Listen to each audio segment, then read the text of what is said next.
Nowadays, most of the governments all over the world decided to temporarily close schools to prevent hundreds of students from meeting every single day and maybe get affected by the coronavirus. This decision is actually a very good way to keep our kids safe, healthy, and away from public places. Recently, I received a lot of emails and messages from students asking me, "Sir, how can I study at home? When should I study? And how can I ask questions when I'm stuck or can't understand a certain topic?" And the most important question is, how can I go through lessons that are supposed to be taught by a teacher?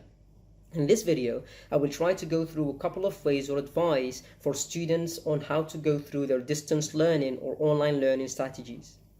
Every school has provided parents and students with portals or platforms that they can use to receive resources daily or weekly.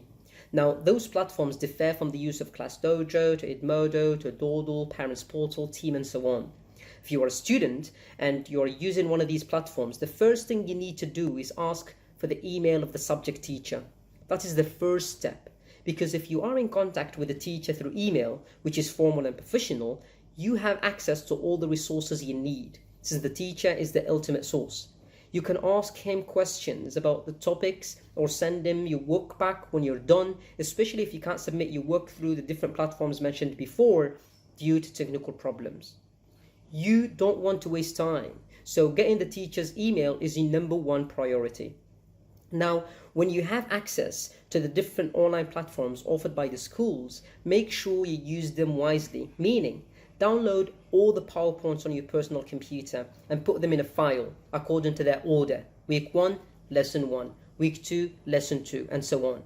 If you get the order right, you can easily manage your time and start with the work as soon as possible.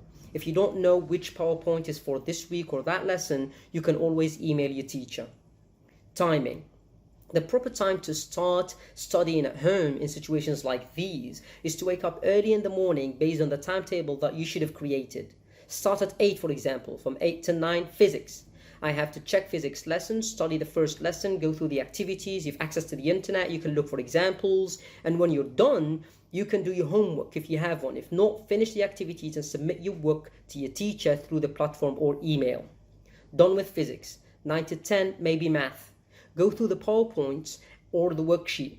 If you're done or don't understand something, your teacher is always there to explain it. All you have to do is email him or her, and your teacher will be available at all times. That's how you create a timetable to study at home.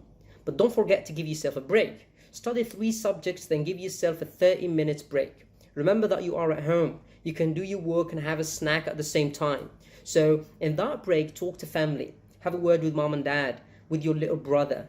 See how he's doing with his studies as well.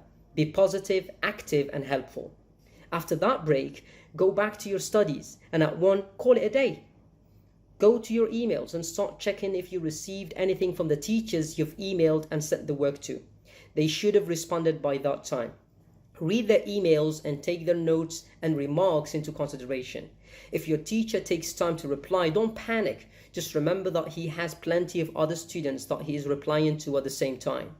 My advice to all the students out there, take advantage of these weeks. Study hard at home and make sure you go through every lesson online and get help from teachers when needed. Submit your work every time because you want to have evidence that your work has been done and delivered on time. If you email your teacher and he didn't reply or answer your questions, you can always text a friend of yours and ask them about the lessons or about what you don't understand. Friends and family can always be very, very helpful in these situations. So make sure you use them smartly. Put reminders on your phone with subjects and lessons. Be active and get ready for your future assessments or exams. Look at the bright side of what is happening in the world right now. Stay home, study hard, and be safe.